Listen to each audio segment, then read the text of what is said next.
So I am really excited this morning to be joined by Rushab Shah from OneHive.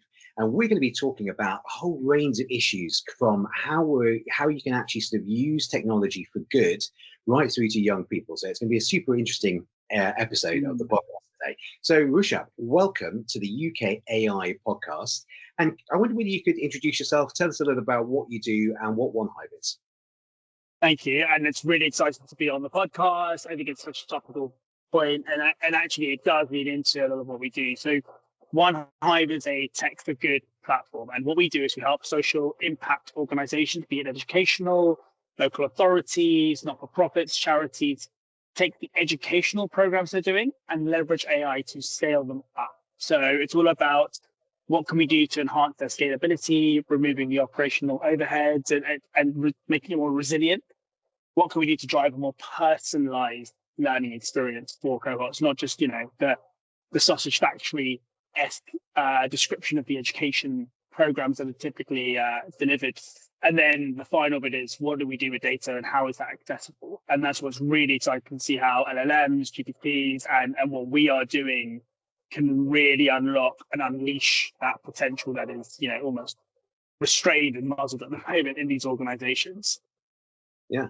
So we're going to get into a little bit about what that means in terms of how you're helping those organizations. But can you just maybe explain a little bit about what learning is happening in those types of organizations and how you're sort of involved in that? Because for some people listening to this, they might be thinking, well, I'm not sure quite how companies would start to do this whole learning process. Where would you start with that? Yeah. So there are three core types of learning.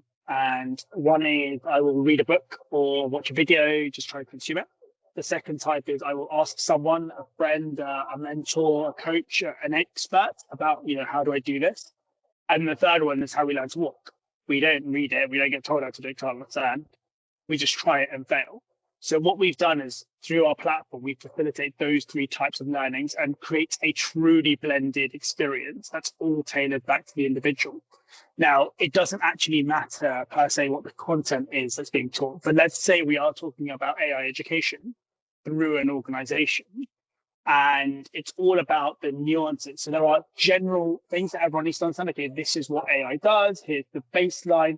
But then when you're talking to someone in HR versus if you're talking to someone who's on program management versus finance, the applications are completely different. So if I take a general approach, then we're going to struggle to get real engagement, real understanding, versus if you're able to tailor it to the individual based on attributes about that individual, that role, that's what we're looking at. So the way that organizations are currently looking at deploying AI skills, etc., there is a fundamental baseline learning that needs to happen. But this is the same with decarbonization. This is the same with water scarcity. This is the same with social equity and DEI. This is the same with any major topic that is, needs to be presented and put forward. And we all know that, internal L&D is a bit boring. We don't really enjoy doing it. But if we can start to match the content with something you're interested in. If I were to talk about contract law, why don't we talk about, and I like Formula One, let's talk about Lewis Hamilton's contract with Ferrari. Like, that is a really interesting deal structure. Now, all of a sudden, I can now sink my teeth into something I care about.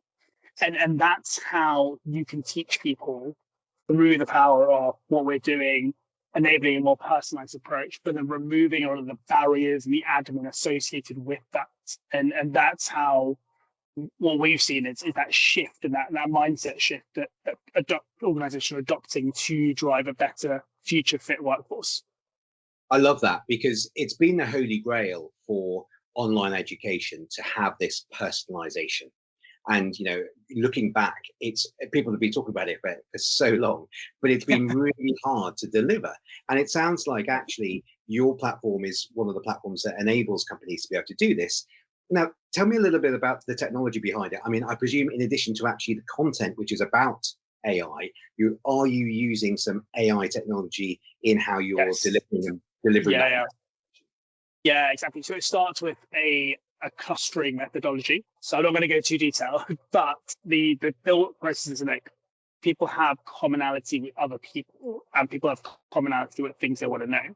So by understanding the experiential background, the educational background and the enrichment, i.e. the hobbies and interests of an individual, our AI Hive matching algorithm then is able to sort people based on those attributes, and then take that, recommend who should come together based on the vision and the mission for the learning. So if my outputs and outcomes I'm trying to get to is I want a more tech-enabled workforce, then fantastic. Let's bring people who have similar experiences, similar educational backgrounds together into small groups.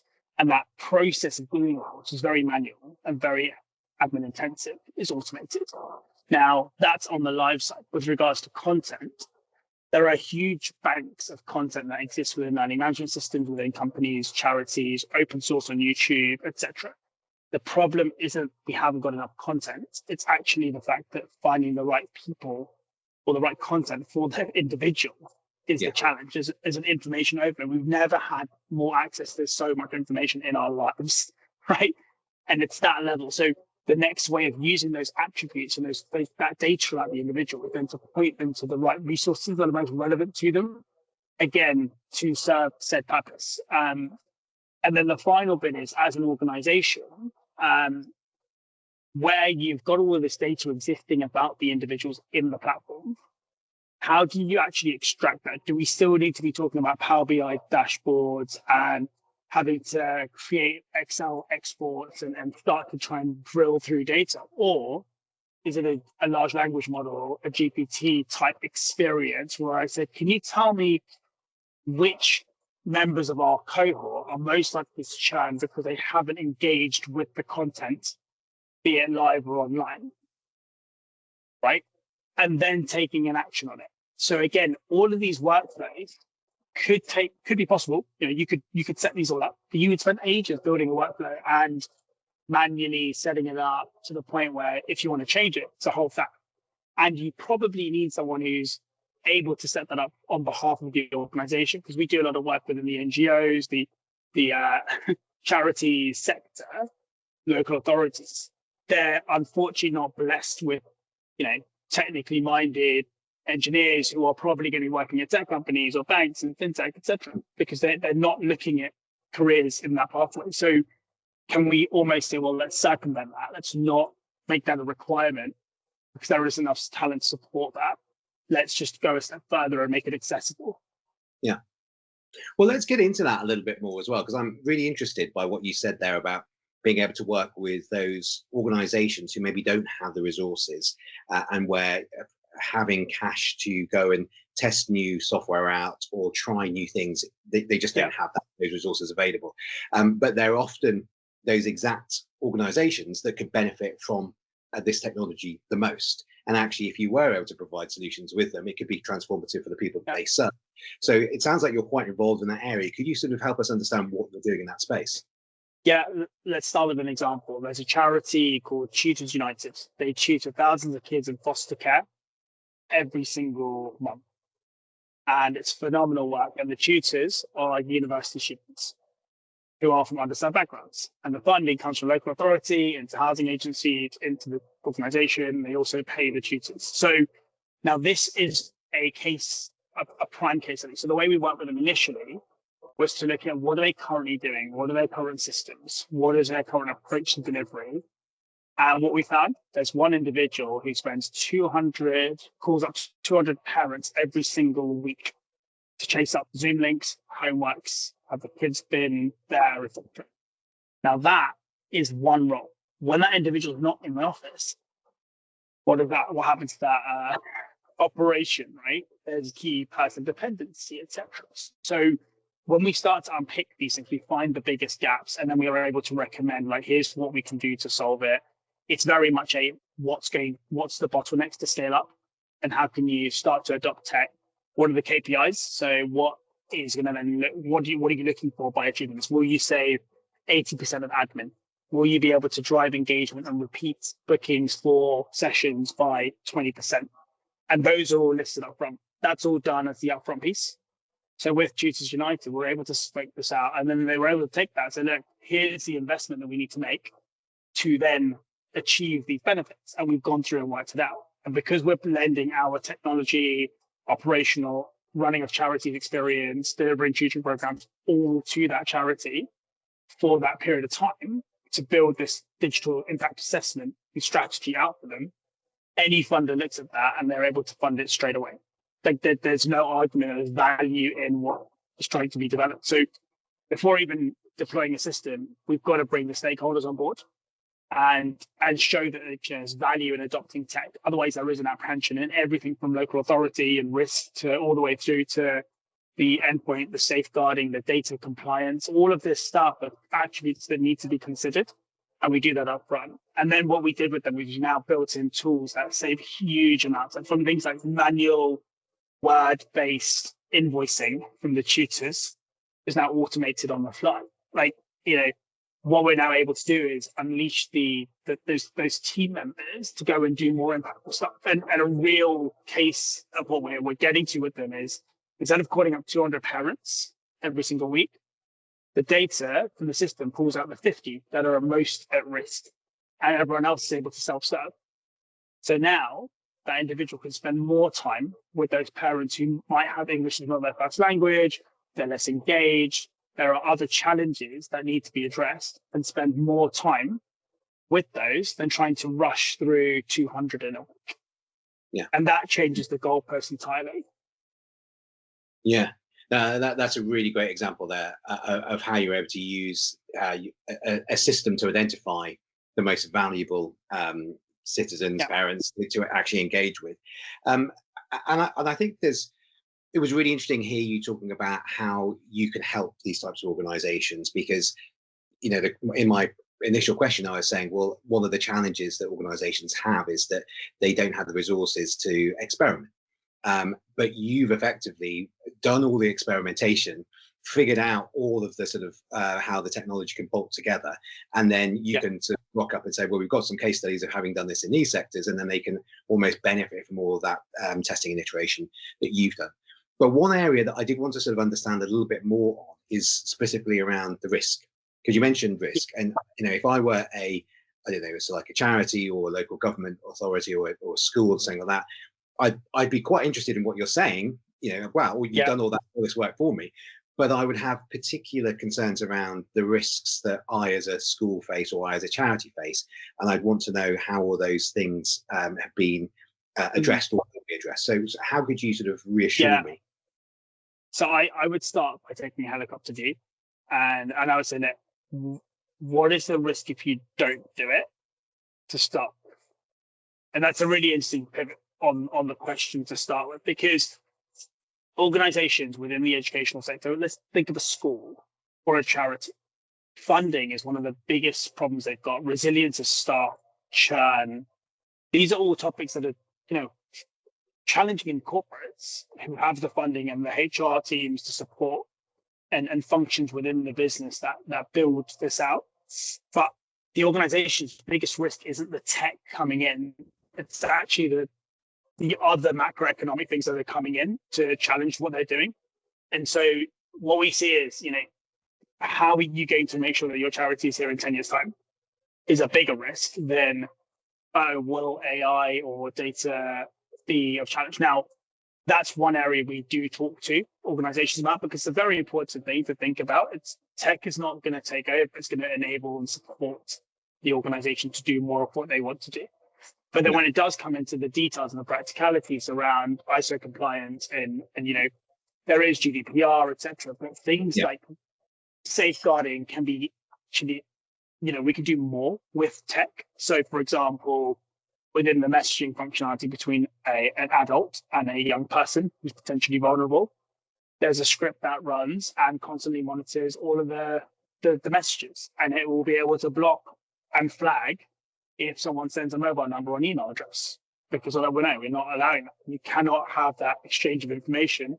Even LinkedIn URLs, again, are not allowed to be shared through the platform. So what you're able to do is almost mitigate the risks that already exist, but take a tech-first approach to doing that.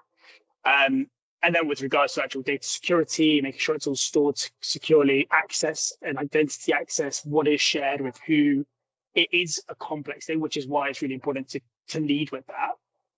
But the question has to come back to, what if you don't do it? Yeah. No, I think that's a really good way of looking at it, because actually people will focus on those very specific risks. But there's, as you've pointed out, there's frameworks and standards that are almost hygiene factor now for any technology project that you have to go through to be ISO compliant, GDPR, etc. So almost that's taken care of. But you're right, the bigger risk is what you've identified there. I'm interested to hear more about how you're dealing and supporting young people. We've done work at UKAI with yourselves around this, and I'm keen to just hear a few of the sort of case studies of how. Well, maybe just start with, how did this come about? How did you get interested in using technology to help young people, and give us some updates on what you're doing in that space now? Well, I could probably give you a bit of a backstory as to how we began. So we started as a result of, I used to run a youth club for kids with disabilities. And what we would do is we would connect the volunteers with specifically the kids with autism based on attributes about what they like doing. So you're an engineer, kid likes Thomas the Tank Engine, tell the engineers to talk about trains. What happens then is you have a fantastic experience between the student, the volunteer, and the young person is able to come out of their shell. They're able to become curious, they become confident, and ask questions, and then you can get them to truly engage. So that sort of framework is what's underpinning the entire system and the thought process and methodology behind it. And when we look at then how do we drive more talent into a sector, which is ultimately the biggest problem, capacity of young people, and they are digitally native, but they're not truly actively using it. Just because I have Instagram on my phone and I'm scrolling TikTok all the time doesn't mean that I'm going to be able to access a job in data science. Like, the two don't go hand in hand. But I do understand tech.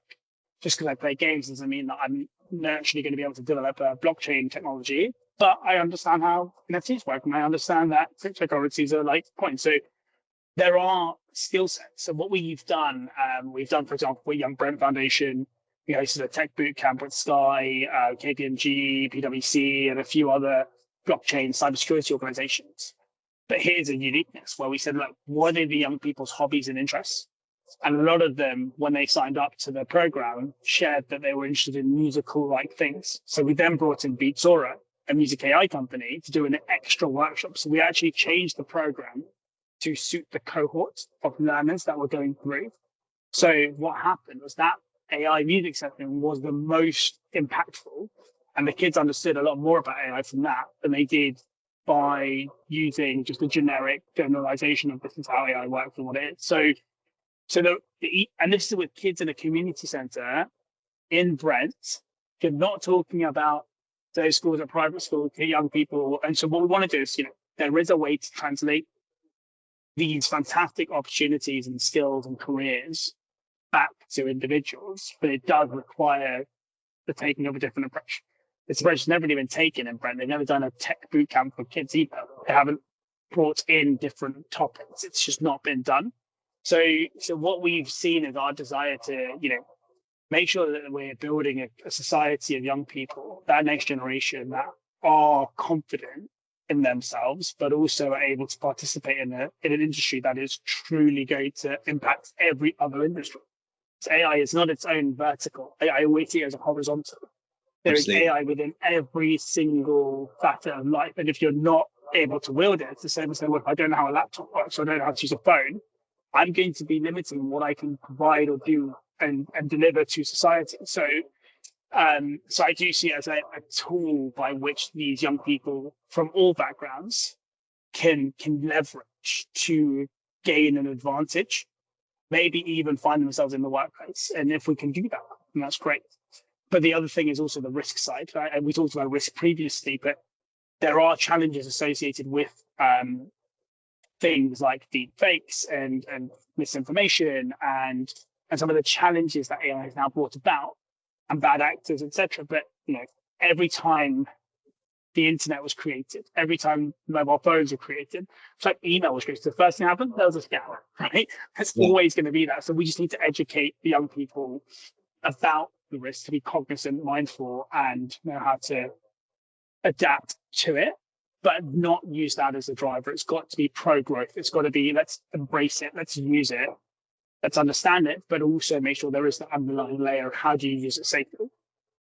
Yeah, absolutely. And I think you touched on so many important points there that I'm really looking forward to talking about you further with you in the roundtable, which we're going to do on young people and AI. I think most importantly, that digital divide. There is a digital divide in the UK across communities, across regional disparities, and that is something which we can't allow to be perpetuated by AI, because the risk is that actually, because AI is so much more powerful, that it takes that digital divide and it just amplifies it. And so I think, it's critical that organizations like the ones you're working with and your technology are able to go out there and enable young people from all backgrounds in all areas to be able to then engage with this. And it's part of something which we at UKAI are very focused on, which is ensuring that people do have that basic AI literacy, both as young people, but also as displaced workers. The not just consumers, because I think, we're all getting used to consuming AI tools, but also as employees. But if there's not that sort of understanding, and we don't change the perception of what AI is, then there's going to be no AI industry for us to work. But it also goes to senior leadership. It's also to the decision makers, the influencers. It might be to the insurance company that is looking to underwrite a organization that has a huge amount of data, and therefore how do they understand AI? It's also the policymakers. Are they equipped well enough to understand the nuances of what's happening to pave the right policy? Our financiers are able to leverage digital and data and AI as an asset, as opposed to something that's not written on the balance sheet. Are we able to change those constructs of accounting? So it's that education piece that everyone needs to start to look at, not only across roots level, it's that senior leadership level as well. And I think more needs to be done to support those leaders to also transition. And arguably, if we can get that done sooner, then the policy, the trickle effect will start to happen, and you will see the right decisions being made, as opposed to what we currently see, which is a bit of a hindrance on, see how long it takes to create an act or a bill, or see how long it takes to pass new legislation or new policies internally within companies. And if that can be adopted quickly, then we can really accelerate the advantage that we do have in the country to leverage AI for good and grow GDP and make it the business case. Absolutely. And that's what UKAI is all about. We're kind of working on that. So it's great to have you involved in that as well. I think the whole concept of tech for good, or responsible technology, responsible AI, it's something which is really sort of come to the forefront now, because there's been a whole generational shift. When social media first came out, I think, a lot of us back in the noughties were kind of, we're sort of thinking, oh, this is a great technology. And we sort of rushed into sort of embracing it without really thinking about the long-term consequences. Fast forward, 20 years now, a lot of us have got kids. We're seeing the impact it's having on the next generation. And then it's starting to sort of, we're actually realizing that we should have taken a little bit more time and thought about the consequences and taken more responsibility for how that's going to shape. And now we have the opportunity to do that with the way that the AI technology is shaped. So I'd love to get your thoughts on, what does tech for good mean for you? You used that phrase a couple of times. What does it mean for you? Building on what you've just been explaining, what do you see the role of the industry is in sort of building out that sort of responsible? Yeah. So for me, tech for good is a approach to making sure that every single element of what you're trying to do has the element of kindness, wellness, looking out for the impact of. So if you're designing an algorithm, you should be looking at could that algorithm sway away? How can it hallucinate? What would the impact be of that hallucination? Who might be the actors of using it? So stakeholder mapping, it's all of that stuff that you need to do. Now, that's before you start building. And I think tech for good is a framework and approach to say, well, look, tech is sometimes deemed as evil. The narrative of the Terminator and all that stuff that tech is going to take all of our jobs. But actually, it's what enables us. Without any of the internet, without connectivity and devices, we would not be having this conversation. So it is not a bad thing. However, I think over the actions off the back of some of the large social media companies, etc., there's this interesting bit of tech is a monopoly. It's these giant conglomerates that are evil Inc. type rights, but they do a lot of good work. So, but it's making sure that's fundamentally at the core, and that then leads to things like responsible AI is very much a core bit. Are corporations taking that and really owning it? Are you looking at your potential additional resources? Take a large consultancy that's got a huge number of people on the bench. Could they do something with those people to go say, look, let's help the charity? Yeah. Can we say, like, let's try and bring people in? Let's do the experience bit. So can we use tech as the lever to make the world a better place, which is ultimately what we should all be striving for. And that could be at any level, from environmental to energy to medical, or whatever sector you want to look at it. But tech should never be weaponized, although there is obviously those actors that want to do that and use it for malicious purposes. But if the fundamental opposition to that is our very own, Arnold Schwarzenegger, Terminator, tech for good, then that's the fight that we've got to be fighting, because there will always be the bad actors that are there. But if you've got something on the flip side, tech for good, like a narrative and a way of working, an approach that can really encapsulate, empower, and bring people together around the topic, and then remove those guardrails around, okay, it's risky, we don't want to do it. Well, actually, it's happening, whether you accept it or not. So, yeah. And it's really exciting at the moment, because as I said, there's that sort of feeling that I think a lot of the industry has sort of gone through this whole generational shift. There's a sort of a maturity to the industry now, the technology industry more broadly. And I think some of the big tech players, to their credit, are leaning into this and are willing to start engaging and taking their responsibility here. For me, I think, as across the industry, we have not just an ethical imperative to do this. It's actually a commercial imperative. Because if we want all businesses that represent UK AI members and more across the AI industry to benefit, they need the consumers to be buying those products. And so it's not just, we're not just being ethical for the sake of it, we're being ethical because the consumers demand it. And more consumers are awake to what they actually want from businesses, and they use the businesses who are acting responsibly. No, exactly. And that awareness is so key. AI's been around for years, right? Let's not kid ourselves. This is not new tech. It's just become so widely accessible that it's caused a landmark shift. In the same way as mobile communications have been around for ages, and then they finally got released into the mass market.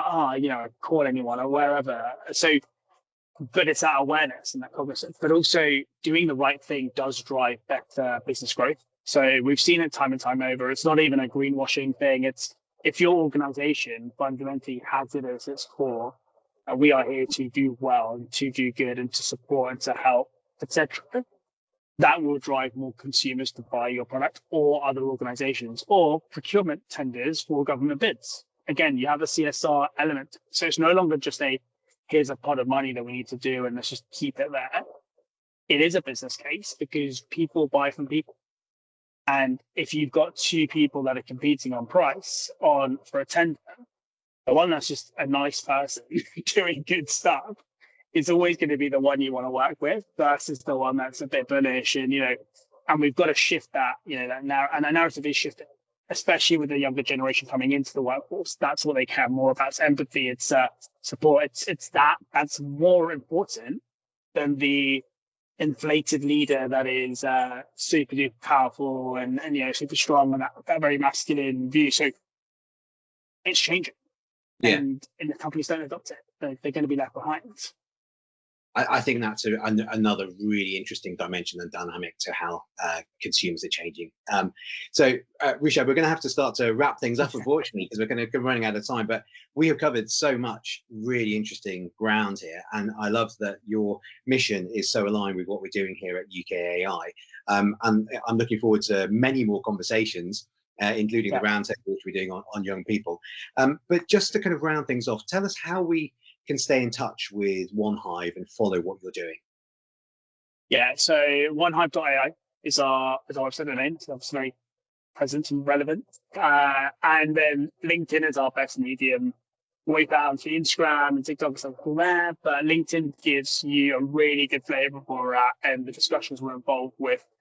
across not only AI, but through other areas and facets. So again, OneHive.ai and then OneHive on LinkedIn is the best way. But if anyone has got any ideas, thoughts, just get in touch with me directly. I'm very, very open to connecting with people via LinkedIn or email me at Rushab at OneHive.ai. It's okay. Like, I think the most important thing is to have that chat, have that conversation, and let's explore, because like you never know how things can come together. I suppose case in point is the impact AI in society and young people. It's come about through that collaborative approach with UKAI or a business school and OneHive to bring something together that's going to be truly landmark. So yeah, just be open to have the conversation and grab a coffee.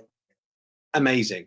Well, thank you so much, Rushab. It's been fantastic to talk through all of these with you today, and I'm looking forward to further discussions again. But thank you so much. Fantastic. Thanks, Tim.